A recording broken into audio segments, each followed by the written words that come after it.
Pai nosso, que estais no céu, santificado teu nome, teu reino venha, tua vontade na terra e no céu se faça. O nosso pão de hoje dá nossas dívidas, perdoa como nós aos devedores, e livra-nos das tentações e dos males deste mundo, porque teu é o reino e o poder e a glória para sempre.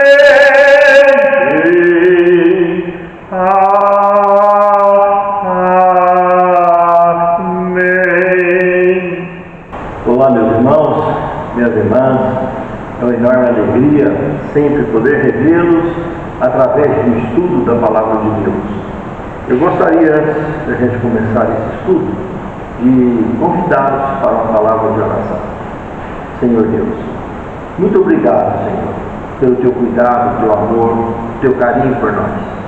Obrigado por sempre nos preparar lições da tua santa palavra, para que nós diariamente possamos nos sustentarmos através da fé que tu nos ensinaste acerca do teu reino, acerca da tua existência, de teu Filho amado, da tua obra e da tua missão em nosso favor. Muito obrigado por tudo isso e nos abençoe ao estudarmos a tua palavra, para que possamos compreender, ter condições de praticar e de transmitir àqueles que nos servem. Te pedimos e agradecemos essas bênçãos em nome de Jesus. Amém. A penúltima lição desse trimestre: convivendo com os outros. Fundamento da nossa vida cristã, né? Porque a nossa missão não é só usufruirmos de uma salvação que pela graça o Senhor nos deu, mas é compartilharmos esse conhecimento, esse favorecimento com as pessoas ao nosso redor. Foi a ordem do Mestre: ide a todo povo, tribo e língua, no mundo ao seu redor, e ensine tudo que eu vos tenho ensinado, batizando-os em nome do Pai, do Filho e do Espírito Santo. Aí é uma missão ampla e objetiva. E nós temos que conviver em sociedade com tudo isso. E para conviver em sociedade não é só evangelizar, nós precisamos também testemunhar. Viver a nossa vida comum, a nossa vida diária, mas viver de uma forma que tenhamos condições de, pela graça de Deus, expor que somos filhos de Deus, que somos servos do Altíssimo, que servimos a Deus em espírito e em verdade. O adoramos assim e assim compartilhamos a nossa fé. Por isso que Colossenses 4:6 vem dizendo o seguinte: que a palavra dita por vocês seja sempre agradável, temperada com sal, para que saibam como devem responder a cada um. Ou seja, não é responder tudo aquilo que está na ponta da língua, no ímpeto, no impulso, mas como disse Paulo, temperada com sal. Eu até desconfio que Paulo deveria gostar de cozinhar. Não era muito comum naquela época, não, mas pelo visto aqui ele tem uma boa noção sobre o que é o tempero. O sal faz uma diferença muito grande, sempre fez em todos os alimentos, no sentido de conservar e de dar sabor, de colocar na quantidade certa e extraordinária. Se passar, não dá saudade de jeito nenhum. Pelo contrário, a gente pega o endereço para não passar nem na porta mais de quem salga comida demais. E quem salga de menos fica comida insonsa, sem graça, não funciona também. Precisa de ser no ponto certo. Tempero é ponto certo. E quando a gente tempera no ponto certo, ninguém esquece. É uma comida que todo mundo quer a receita. Assim também são as nossas palavras. Se Se nós refletirmos ou aprendemos a contar até 10 quando ouvimos ou assistimos as coisas, a coisa pode funcionar bem melhor, porque temperada com sal ou expor um comportamento equilibrado, isso marca a presença, meus amados irmãos. Pode ter certeza. Ser pessoas equilibradas. E o tempero aqui com sal ficou uma ideia muito clara sobre isso que Paulo nos deixou a entender. No segundo tema, marido e esposa. Irmãos, quando nós vimos o efeito dessas orientações da Bíblia, e a palavra de Deus resume tudo em ser uma só carne, é muito claro. São duas pessoas distintas, assim como o Pai, Filho e Espírito Santo são três pessoas distintas, mas têm um só propósito, um só objetivo com relação à criação. E o casal com relação à sua vida conjugal e à formação familiar, os propósitos familiares. Lembrando sempre que o propósito familiar, os nossos filhos, eles nascem, crescem e eles vão dar sequência. E o casal vai continuar, por isso uma só carne. O propósito cumprido com relação aos filhos, mas com relação ao matrimônio continua. Deveria continuar para todo sempre. Esse é o propósito. Por quê? Como que isso é possível? Porque o casamento cristão saudável é caracterizado por reciprocidade, por cumplicidade, lealdade, fidelidade, amor, harmonia. Muito importante lembrar disso, meus amados. O terceiro tema, pais e filhos. As crianças sempre desempenharam um papel muito importante e essencial na família. Nós sabemos que é fundamental nos 3, 4 primeiros anos da vida da criança, período esse em que se desenvolve a formação do caráter, nós focarmos muita atenção nesse período e em todos os demais, mas nesse é muito importante, porque dali para frente é praticamente uma administração da situação.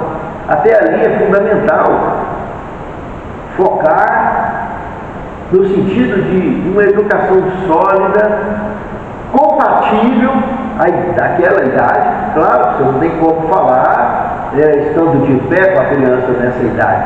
Você precisa de agachar até a altura dela e conversar na altura que ela entende, na linguagem que ela entende. Aí funciona, fica bacana. Mas falar, seja ensinando a orar, seja ensinando a se comportar e seja falando sério. Precisamos de nos entendermos com a criança em todas as fases da vida dela, inclusive para que na idade adulta isso continue fluindo, essa harmonia paternal, maternal e filial, para que essa harmonia jamais se quebre. Porque só assim essas crianças amanhã vão se tornar uma bênção, não só para o lar, mas para a igreja e para a sociedade. Do contrário, infelizmente, uma tragédia, tanto para o lar, quanto para a sociedade, quanto para a igreja. Precisamos aprender a articular essa harmonia educacional entre pais e filhos. Essa harmonia é fundamental para que sobrevivam bem em todos os ambientes que nos é proposto a sobreviver nesse velho mundo, seja ele em casa, sociedade ou igreja.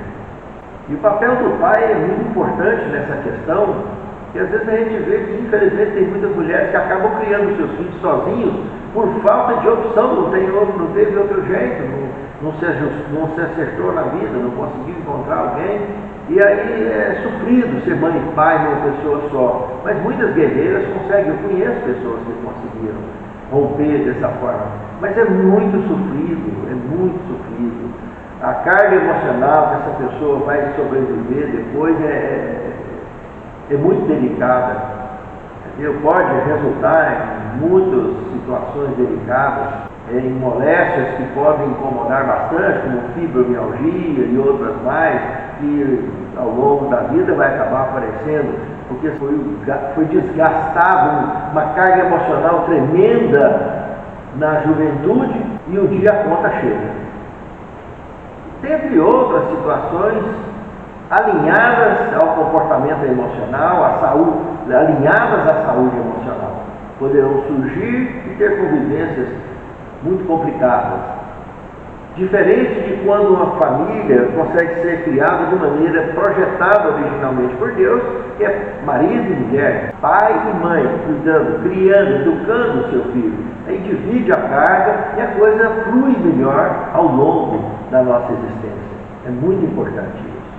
Mas, infelizmente, nesse mundo, nós temos, como guerreiros que nascemos, temos que enfrentar a vida do jeito que ela chega, né? E pegar com Deus, com fé, para a gente poder romper. E com fé a gente sempre rompe.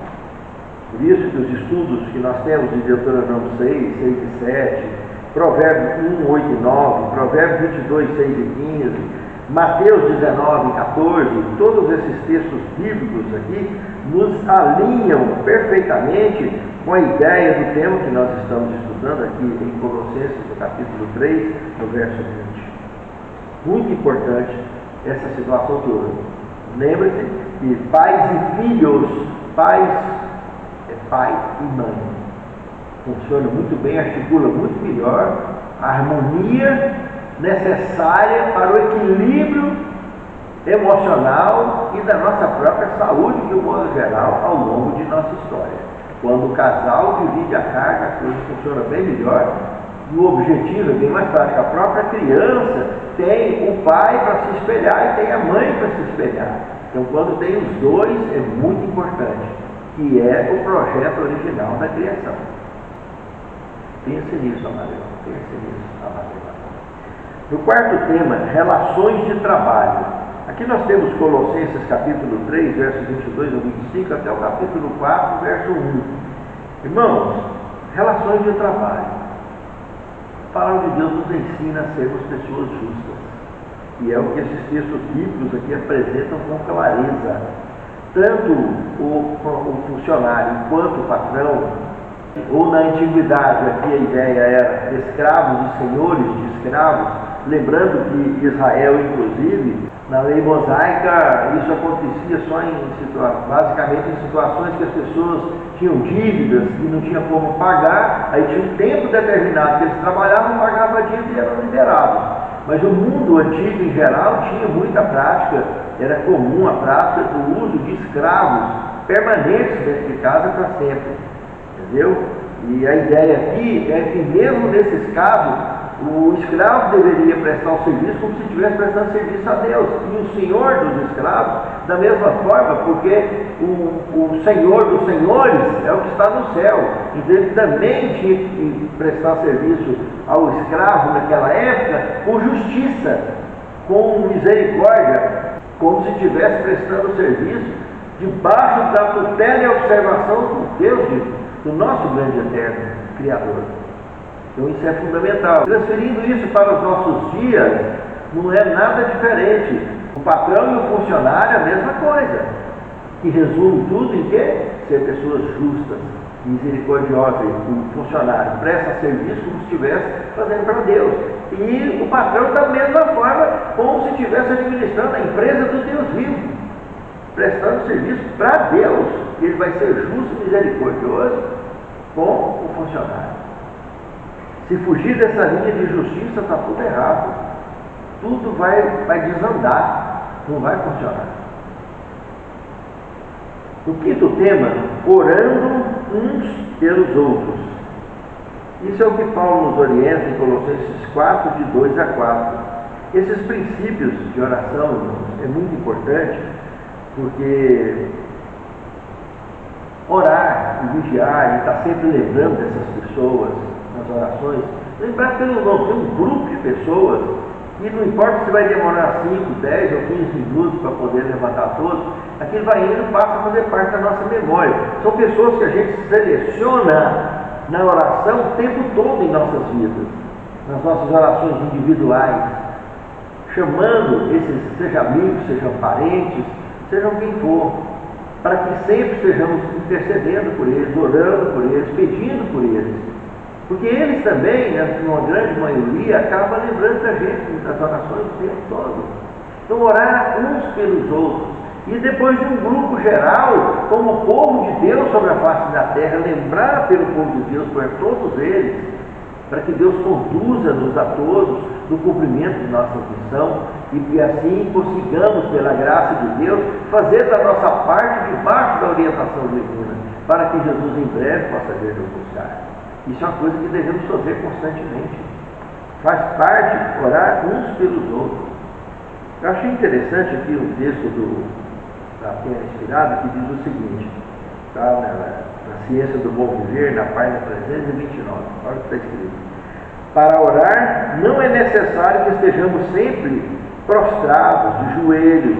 Cultivemos o hábito de falar com o Salvador quando a sós, quando estamos caminhando e quando ocupados com os trabalhos diários. Que nosso coração se eleve continuamente em silêncio, pedindo auxílio, luz, força, conhecimento, que cada respiração seja uma oração. Bacana, né? Essa sugestão dada nessa Atena Inspirada. Muito bacana mesmo. Pense nisso, amado irmão. Pense nisso, amado irmão.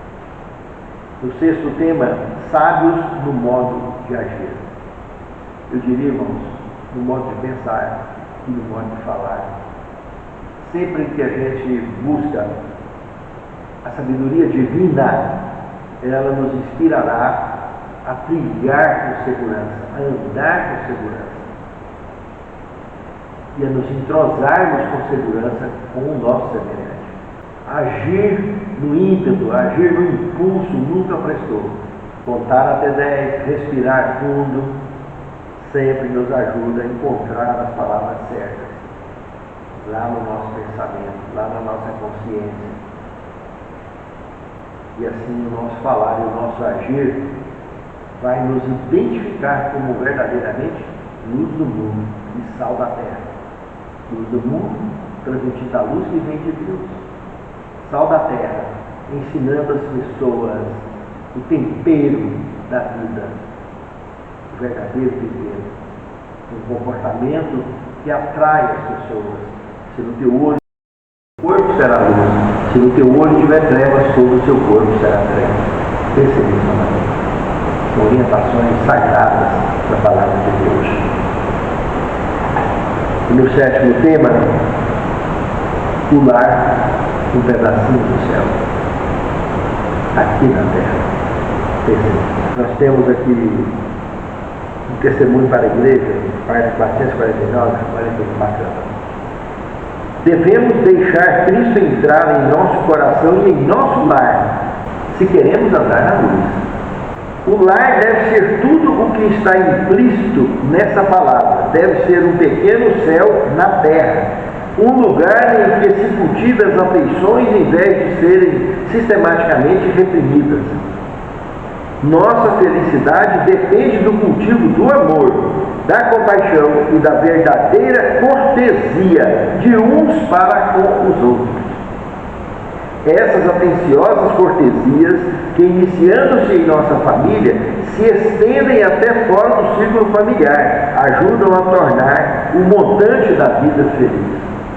Ó Senhor, nos fortaleça e nos capacite a que o nosso lar, através do nosso comportamento em direção do Teu Santo Espírito, seja realmente um pedacinho do céu aqui na terra, porque a Tua presença faz isso em nossas vidas e em nossos lares.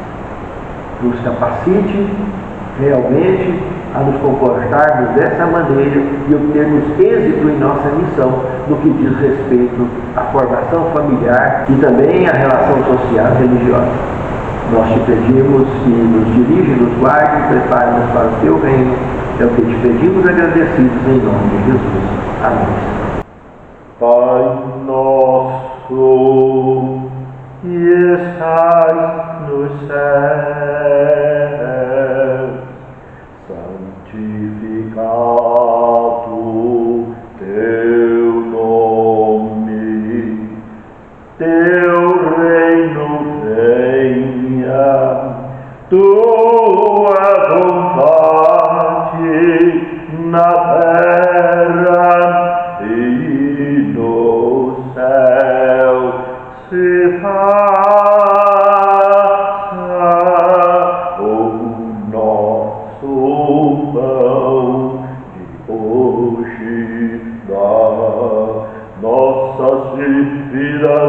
perdoa como nós aos devedores, e livra-nos das tentações e dos males deste mundo, porque